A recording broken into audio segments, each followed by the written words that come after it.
El 20 de julio de 1810, las Provincias Unidas a lo largo de la Nueva Granada declararon su independencia del virreinato español, hecho que marcaría el nacimiento de una nueva república y sentaría las bases para la construcción y consolidación de un proyecto como país, Colombia. Es este contexto de transiciones sociales en que se generan nuevas dinámicas de poder y se fomenta el reconocimiento de los derechos fundamentales de los ciudadanos el que ve el nacimiento de Rafael Pombo, escritor que aborda desde la fábula la construcción de una moral significativa para la República naciente. Pero, ¿por qué decimos esto? Veamos cómo influyó su obra en la formación moral de los ciudadanos desde finales del siglo XIX y lo sigue haciendo hasta hoy. Bienvenidos.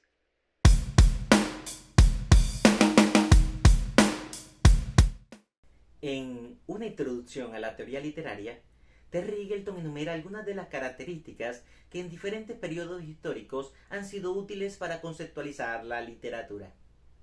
En las primeras páginas, Eagleton señala que las obras escritas con finalidad didáctica, moralizante y pragmática han sido consideradas literatura de alto valor en diferentes contextos sociales e históricos, es decir, buena literatura.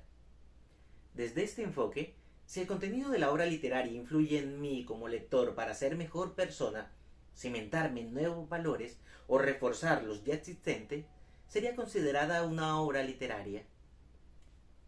En ese sentido, los libros de fábulas y proverbios de diferentes culturas eran tenidos como textos ejemplares, al grado que, desde el inicio de la República, el libertador Simón Bolívar los introdujo en el plan de estudios escolares. Y no era para menos, puesto que este tipo de textos ya había dado resultado en la Europa desde mediados del siglo XVIII y tuvo un enorme apogeo durante el siglo XIX, tal como lo vimos en el video anterior, cuando señalamos el papel de Juan Jacobo Rousseau en este tema.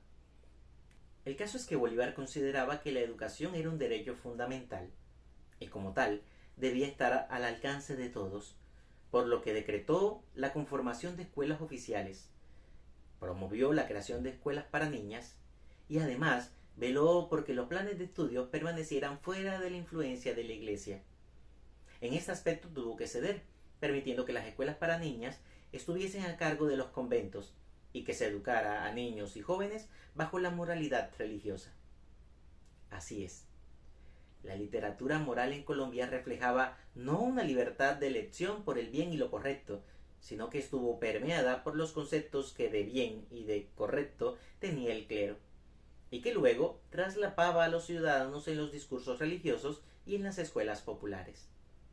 Pero el campo político de la Nueva Granada era diverso, por lo que Francisco de Paula Santander introdujo poco después una reforma que favorecería la libertad de cátedra y la autonomía de los planteles educativos respecto a la influencia clerical.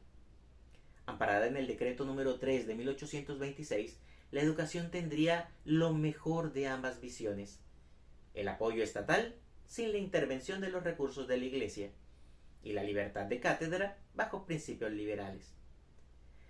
Detallar este contexto nos permite comprender mejor cómo Rafael Pombo concebía la educación moral, pues había crecido al amparo de una literatura que magnificaba el uso del lenguaje con expresiones barrocas cercanas al conservadurismo eclesiástico y las libertades adquiridas para expresar otras formas de pensamiento no supeditadas por el clero. Y el resultado fue extraordinario, porque le permitió a Pombo crear historias pintorescas que dejaban una enseñanza moral expresadas ahora en un lenguaje fresco y cotidiano, más cercano a la cosmovisión de las ciudadanías más jóvenes. El hecho que sus primeros textos fueran un compendio de fábulas con estas características nos deja ver cómo influyó en él la visión educativa promovida por Bolívar y la conjugación con la reforma propuesta por Francisco de Paula Santander. Siendo fieles a la verdad histórica, la compilación de sus fábulas en folleto fueron tomados de diferentes periódicos en que habían sido publicadas. Este ejemplar entró a revisión de la Arquidiócesis capitalina, la cual aprobó su distribución con, entre comillas, una nota de autorización que decía que todas las estrofas, a excepción de la última, tenían un sentido religioso y su lectura concedía indulgencias. Este hecho demuestra la poderosa influencia que ejercía la Iglesia en ámbitos disímiles como la educación o la cultura nacional religiosa. Veamos este ejemplo con la lectura de El perro de Enrique. Lindo está Enrique vestido con su traje de escocés, pero su perro es un dije tan importante como él. Aprende cuanto le enseñan, supo siempre obedecer, jamás ha mordido a nadie y es aseado y cortés. Si incurre en faltas aguanta el castigo que le den, y aún besa humilde la mano que corrigiéndolo esté. Noble y fiel animalito, ¿quién no lo habrá de querer? ¿Y cuántos niños conozco que los cambiara por él?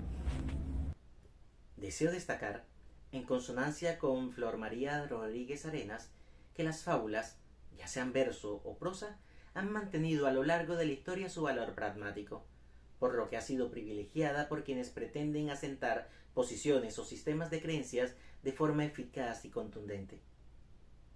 En tal sentido, la fábula adquiere una nueva dimensión.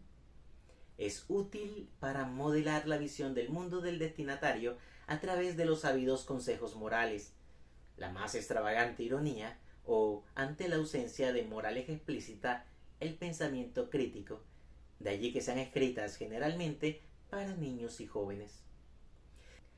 Dejo en la bibliografía revisada el ensayo de Rodríguez Arenas que profundiza en cómo Rafael Pombo empleó ciertos recursos literarios para satirizar las circunstancias sociales y políticas del momento en que publicó su obra, y que, tal parece, supo burlar la crítica del clero nacional. A fecha de hoy, las fábulas de Rafael Pombo continúan encabezando los planes de estudio, especialmente en los primeros grados de educación preescolar y básica primaria. En el año 2012, los Ministerios Públicos de Cultura y de Educación rindieron homenaje al escritor, por lo que se dictaron conferencias sobre su vida y obra, así como una invitación al análisis más riguroso de su trabajo poético. Con el propósito de consolidar su producción literaria entre las juventudes contemporáneas, la colección titulada Con Pombo y Platillos fue incluida en la revisión del plan de estudios y distribuida a cada escuela oficial. Destaco, además, en el marco de homenajes a Pombo en su centenario, la edición de 2 ejemplares que la editorial Planeta dedicó a la obra del autor. Sin duda, un trabajo extraordinario que posibilita que los más pequeños se acerquen a su trabajo creativo.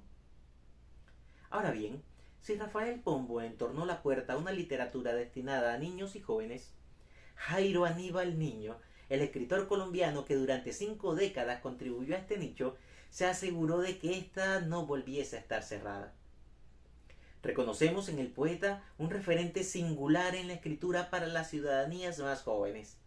Su obra fue más allá del divertimento, llegando a plantear preguntas fundamentales a sus lectores. ¿Cuál es nuestro origen y cuál el de todo aquello que nos rodea? ¿Cuál es la causa de las desigualdades sociales? ¿Por qué algunos ciudadanos son marginados aún en su propio territorio? ¿O por qué nos enamoramos? Los dramas humanos planteados ya por la literatura universal son desarrollados con destreza por Jairo Aníbal Niño.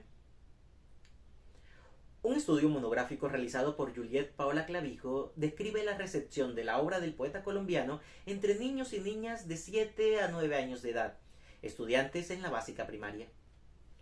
La profesora Clavijo presenta al poeta, a su grupo, con el siguiente poema del preguntario. ¿Qué es el gato? El gato es una gota de tigre. De allí que surgiera una pregunta fundamental en el marco contextual del poema. ¿Qué es un tigre?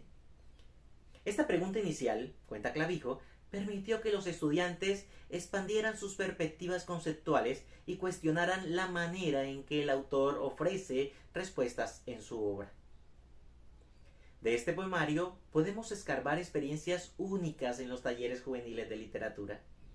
Añado a la bibliografía del enlace al estudio que estoy refiriendo porque puede ser de utilidad para quienes buscan antecedentes sobre cómo la literatura infantil y juvenil en Colombia ha influido en las concepciones previas de sus lectores, cómo les ayuda a percibir la realidad nacional desde una perspectiva en la que la pérdida de la inocencia resulta un grato regalo y cómo le permite una consideración sobre la realidad que le circunda.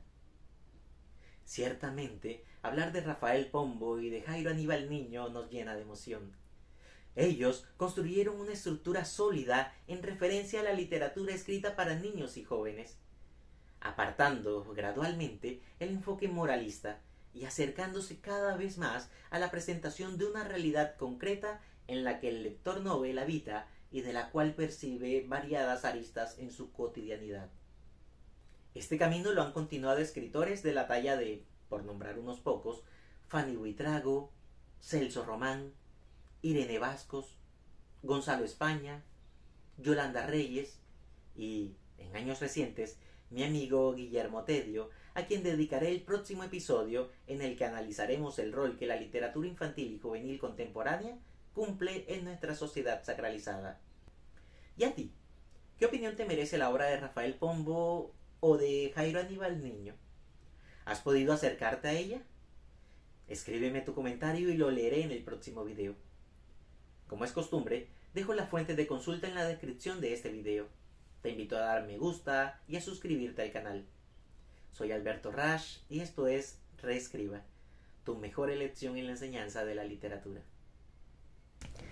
Gracias al patrocinio de Tu Barranquilla y Agencia Reseller, iniciamos esta nueva etapa de difusión de la literatura del Caribe colombiano después del receso que tuvimos este semestre. Expreso también mi gratitud a Manuel Guillermo Ortega y Ámbar Piña por sus aportes financieros y logísticos en Reescriba. Tú también puedes apoyar este proyecto escaneando el código QR que aparece en pantalla o suscribiéndote a nuestra página de Patreon.